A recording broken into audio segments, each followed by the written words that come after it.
আসসালামু আলাইকুম প্রিয় শিক্ষার্থীরা, তোমরা কমার্সের শিক্ষার্থী তাই না? কমার্সের শিক্ষার্থী বলেই কিন্তু এই ক্লাসে অলরেডি জয়েন করেছো। প্রিয় শিক্ষার্থীরা, এই ভিডিওটি দেখার শুরুতে তোমাদের একটা প্রশ্নের উত্তর দিতে হবে। সেটা হলো, এসএসসি 25 ব্যাচে সবচেয়ে বেশি ফেল করেছে কোন সাবজেক্টে? সেটার উত্তর জানো। সারা বাংলাদেশে সবচেয়ে বেশি ফেল করেছে এই অ্যাকাউন্টিংয়ে। আমি তোমাদের সবার উদ্দেশ্যে বলি, আমি যেহেতু কমার্স ব্যাকগ্রাউন্ডের স্টুডেন্ট ছিলাম, এই অ্যাকাউন্টিংটাকে আমি অনেক বেশি ভয় পেতাম, বাট এই অ্যাকাউন্টিং কিন্তু A+ তুলেছি। এর পেছনের কারণটা হলো যে ভয়কে একটু সাইডে রেখে জয় করে ফেলেছি। সো তোমরা ভয় পেও না যে এত পার্সেন্ট ফেল করলো, এতগুলো স্টুডেন্ট ফেল করলো, তাহলে কি আমি ফেলের কাতারে যাবো? নো, তুমি A+ পাবে ইনশাল্লাহ। তোমার A+ পাওয়ার জন্য কিছু টেকনিক ফলো করতে হবে, কিছু জিনিস তোমার মাথায় রাখতে হবে। সেই জিনিসগুলো মাথায় রেখেই তারপরে পরীক্ষার হলে গেলে 100% তুমি এখানে 80+ মার্ক পাবে। সো আমি আজকে তোমাদের সাথে কথা বলবো অ্যাকাউন্টিং ফার্স্ট পেপারে তুমি A+ কীভাবে তুলবে।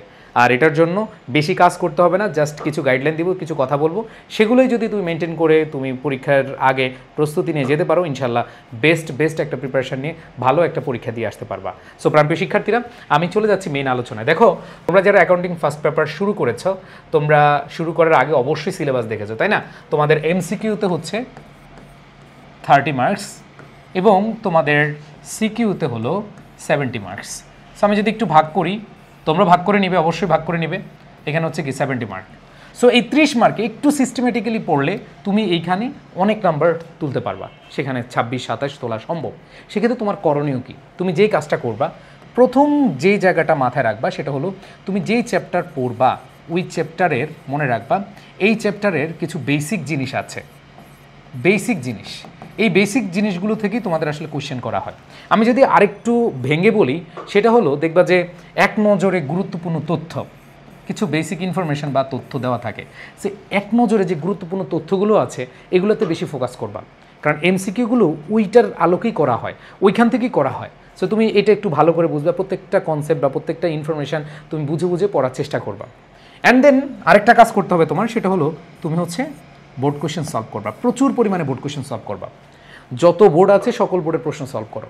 তুমি যদি তথ্যগুলো পড়ে ফেলো, তুমি যদি এই বেসিক পড়াগুলো পড়ে ফেলো, এইখানে পড়ার পরে এই জিনিসগুলো পড়লে তোমার অটো কিন্তু বোর্ড কোয়েশ্চেন সলভ করতে ভালো লাগবে। আর আরও মজার ব্যাপার, তুমি যখন সিকিউ মানে কোনো ম্যাথ অথবা থিওরিটিক্যাল পড়বা, তখন দেখবা যে তোমার অটো এই MCQর কাজ হয়ে যাবে। এই জন্য দুইটা কাজ করবা, একটা হচ্ছে গুরুত্বপূর্ণ তথ্যগুলো, প্লাস হচ্ছে তুমি যে কাজটা করবা বোর্ড কোয়েশ্চেন সলভ করবা। এইখানে কিন্তু তোমার MCQর প্রিপারেশন ডান হয়ে যাবে। সো এইখানে অনেক স্টুডেন্ট রয়েছে, তোমরা আসলে MCQ কীভাবে পড়বা এটাই বুঝতে পারো না। আশা করি তোমরা অলরেডি একটা আইডিয়া পেয়ে গেছো যে তুমি প্রত্যেকটা চ্যাপ্টারে তুমি গুরুত্বপূর্ণ তথ্যগুলো পড়বা, সাথে তুমি সিকিউ পড়ার জন্য যা যা ধরো ম্যাথ করছো অথবা থিওরি পড়ছো, সেখানে কিন্তু তোমার অটো এই MCQগুলো হয়ে যাবে। আর সবচেয়ে গুরুত্বপূর্ণ বিষয় সেটা হলো বোর্ড কোয়েশ্চেন সলভ। সো আগে এই কাজটা করবা, দেন হচ্ছে বোর্ড কোয়েশ্চেন সলভ করবা, তাহলে তোমার MCQ প্রিপারেশন ডান। এবার দ্বিতীয় ক্যাটাগরিতে তোমাদের হচ্ছে সিকিউ। দেখো, এই সিকিউতে তোমার হচ্ছে 70 মার্ক। এই 70 মার্কসের মধ্যে তোমরা জানো তোমাদের আর্থিক বিবরণী, এইখানে আর্থিক বিবরণীতে তোমাদের মার্ক হলো, এইখানে হচ্ছে তোমাদের 20 মার্কস, মানে তোমার 70 মার্কের মধ্যে 20 মার্কস হচ্ছে এই আর্থিক বিবরণী থেকে। সো এই আর্থিক বিবরণীর কনসেপ্টগুলো অনেক অনেক অনেক ভালোভাবে তোমার ক্লিয়ার করতে হবে। সো এইখানে আমি তোমাদের বলবো, যেহেতু তোমরা যারা কমার্সের স্টুডেন্ট রয়েছো, তোমাদের ভয়ের বিষয় এইটাই, তো তোমরা ভয় পাবা না। আর্থিক বিবরণীর একবারে বেসিক থেকে অ্যাডভান্স পর্যন্ত বিষয়গুলো তুমি একটু ভালোভাবে বুঝার চেষ্টা করো, কনসেপ্টগুলো বোঝার চেষ্টা করো, অ্যান্ড দেন পরে প্র্যাকটিস করো, তাহলে কিন্তু হয়ে যাবে। আর এই জন্য আমাদের যে টিচার রয়েছে, আমাদের খুবই এক্সপিরিয়েন্স টিচার রয়েছে, রাকিব স্যার রয়েছে, শিমুন স্যার রয়েছে, তারা তোমাদেরকে খুব সহজে এই জিনিসগুলো বোঝাচ্ছে। তোমরা আমাদের এডুকেশন পেজে যাও, সেখানে আমাদের এডুকেশনের ইউটিউব চ্যানেলে যাও, যেখানে যাও অনেক ক্লাস রয়েছে, সেই ক্লাসগুলো করে তুমি আর্থিক বিবরণীর যে ভয়টা সেটা শেষ করে দাও। আর তোমরা চাইলে আমাদের কামব্যাক কোর্সের এইখানে বাংলা, ইংরেজি, ICT, accounting, management, finance, marketing, অর্থনীতি সবগুলো সাবজেক্ট তো পেয়ে যাচ্ছ। সো আমি বলবো আর্থিক বিবরণী পড়তেই হবে, মাস্ট, এটা বাদ দেওয়ার কোনো অপশন নেই। অনেকে স্কিপ করো দুই একটা টপিক বা দুই একটা চ্যাপ্টার, বাট এইটা স্কিপ করার কোনো জায়গা নাই। সো এটা তোমাকে ভালোভাবে পড়তে হবে। দেন বাকি যে টপিকগুলো আমি বিশেষ করে তোমাদের বলবো যে সহজ যে অধ্যায়গুলো বা সহজ যে টপিকগুলো আছে সেগুলোতে ফোকাস করো, কারণ এগুলোতে যদি তুমি ফোকাস করো, তুমি 100% শিওর থাকো তুমি এখানে ফুল মার্কস পেয়ে যাবা। সো যেটা কঠিন এটাতে তুমি অনেক কষ্ট করলেও কিন্তু ফুল মার্কস পাবা না, বাট যেটা সহজ এটা যদি তুমি একবারে 100% বুঝে যাও, 100% ক্লিয়ার কনসেপ্ট থাকে, তাহলে কিন্তু তোমার এখানে ভালো একটা মার্ক চলে আসবে। কেন স্টুডেন্টরা ভুল করছে? অনেক স্টুডেন্ট ভুল করেছে যে ওই যে কঠিনটার উপর বেশি প্রেশার দিয়ে দিকে সহজটার পরে না, এটা তো আমি পারি, কিন্তু পরীক্ষার হলে শেষ। তার মানে হলো তোমার এটা বুঝতে হবে যেই চ্যাপ্টারগুলো সহজ রয়েছে সেই চ্যাপ্টারগুলো থেকে বেশি তুমি প্রায়োরিটি দিয়ে ওই সহজ চ্যাপ্টারের মধ্যে কঠিন কী কী আছে সেগুলো খুঁজে বের করতে হবে এবং সেখানে তোমার ভালো একটা প্রস্তুতি নিয়ে যেতে হবে।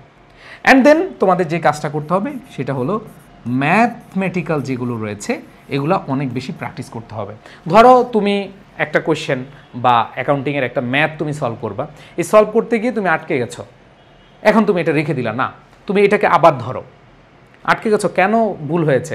যেমন আমাদের সময় এরকম হয়েছে যে রেও মিলে অনিশ্চিত হিসাব, যখন কিছু মিলতো না অনিশ্চিত হিসাব দিয়ে মিলিয়ে দিতাম, কিন্তু আলটিমেটলি আমার তো কনসেপ্ট ক্লিয়ার হইতে হবে যে এখানে অনিশ্চিত হিসাব হবে কি না।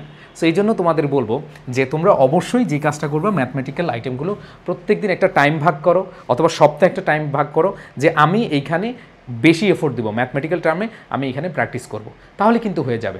সো আমি তোমাদের বলবো সিকিউর ক্ষেত্রে তোমরা যে কাজটা করবে আর্থিক বিবরণীর ক্ষেত্রে অনেক অনেক বেশি প্রায়োরিটি দিবা, অ্যান্ড দেন তোমাদের সহজ অধ্যায়গুলো এখানে ফুল পড়বা, সেটা হচ্ছে কনসেপ্ট ক্লিয়ার, খুব ভালো করে করবা এবং তুমি এইখান থেকে যেই কোশ্চেনগুলো তুমি মনে হয় যে আসবে সেগুলোতে বেশি ফোকাস করো। তুমি মোটামুটি জানো, তুমি বিগত বছরের প্রশ্ন যখন দেখবা তুমি অটো বুঝতে পারবা যে আসলে কোন কোন জায়গা থেকে প্রশ্নগুলো হয়। সো তুমি সহজ চ্যাপ্টারগুলো একেবারে মনের মাধুরী মিশিয়ে শেষ করবা, ঠিক আছে? অ্যান্ড দেন ম্যাথ, আর যেই থিওরিগুলো তোমাদের আসলে মানে এমসিকিউর জন্য লাগবে, আমি এর আগে বলেছিলাম যে থিওরিগুলো তোমাকে একটু ভালো করে বুঝতে হবে, পড়তে হবে, যাতে করে তোমার এমসিকিউ তো কাজে লাগে। সো এই কয়েকটা জিনিস যদি তুমি ফলো করো, এই কথাগুলো যদি তুমি মেনটেন করতে পারো, আমার বিশ্বাস তোমরা এখানে অ্যাকাউন্টিং ফার্স্ট পেপারে A+ না 90+ মার্ক তুলতে পারবা।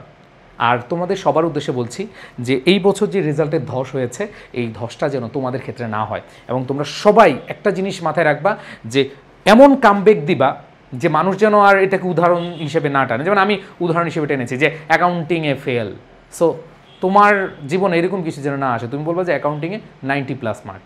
আর তোমরা যারা ভয় পাচ্ছ, কামব্যাক করতে চাচ্ছ, আমাদের বাণিজ্যের সব সাবজেক্ট বাংলা, ইংরেজি, আইসিটি, অ্যাকাউন্টিং, ম্যানেজমেন্ট সব সাবজেক্ট তোমরা পেয়ে যাচ্ছ আমাদের মাত্র 2499 টাকায়। সো যারা কামব্যাক করতে চাচ্ছ তারা দ্রুত চলে আসা। যারা এইচএসসি 27 রয়েছ, যারা 27 বছর রয়েছ, তারা মিশন A+ একবারে ফুল কোর্স তোমরা পেয়ে যাবে আমাদের এখান থেকে।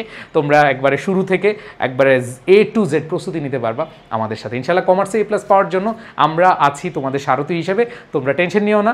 সবাই আস্থা রেখো, ভালো থেকো, সুস্থ থেকো। আল্লাহ হাফেজ, আসসালামু আলাইকুম।